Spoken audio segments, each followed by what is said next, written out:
Go back to the good man from New Jersey. Madam Speaker, I yield to Mr. Gao, distinguished gentleman from Louisiana, and thank him for his leadership. The first Vietnamese American member of Congress and a staunch fighter for human rights. I've known him in the refugee battles, especially for the boat people, and so many other human rights issues. So I yield to my friend. Thank you, my friend from New Jersey, Christopher Smith, for giving me time. I just want to say that you have been my mentor and you've been my friend, and I've been very honored to be part of your life and to have known you all these years. So thank you very much. And Madam Speaker, abortion is a destructive perversion of our society. It is a distorted emphasis on rights to the disregard of individual responsibility. Our country is founded on fundamental human rights, and rightly so. We hold these truths to be self-evident, that all men are created equal, that they are endowed by their Creator with certain unalienable rights, that among these are life, liberty, and the pursuit of happiness. These rights were reinforced and more succinctly elaborated in the first 10 amendments to the U.S. Constitution. These 10 amendments, more commonly known as the Bill of Rights, have served as the heart and soul of our legal tradition and the foundation upon which we have built the most powerful democracy in the history of the world. But life is short and brutish, said Sir Thomas Hobbes, and if left to our device, absolute right will lead to anarchy and chaos.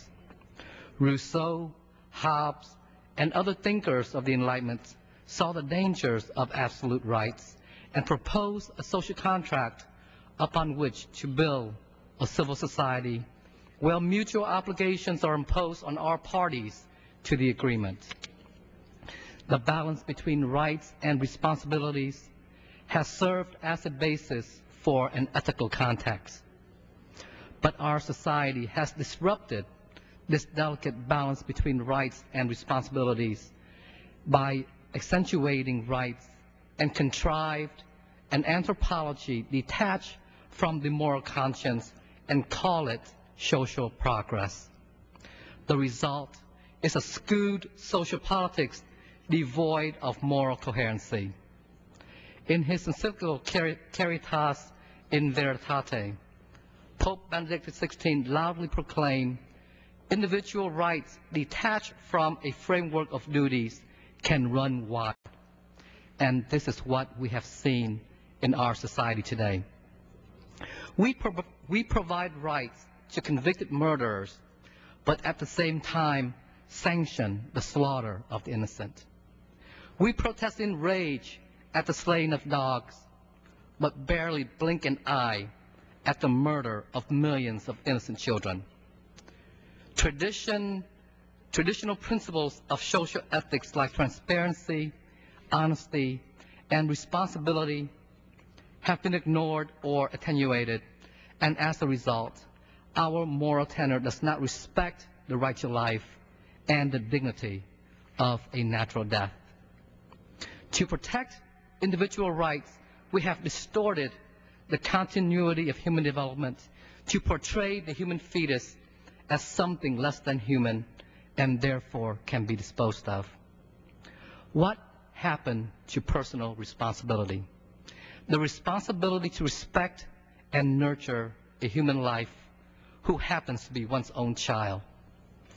Our children cry out for life, for justice, and until the U.S. Supreme Court can garner enough courage to overturn Roe v. Wade, it is up to the voices of the Christopher Smiths, to the Bart Stupaks, to the Gene Schmidts, to the Marsha Blackburns, and to others like myself, to fight for those who cannot fight for themselves.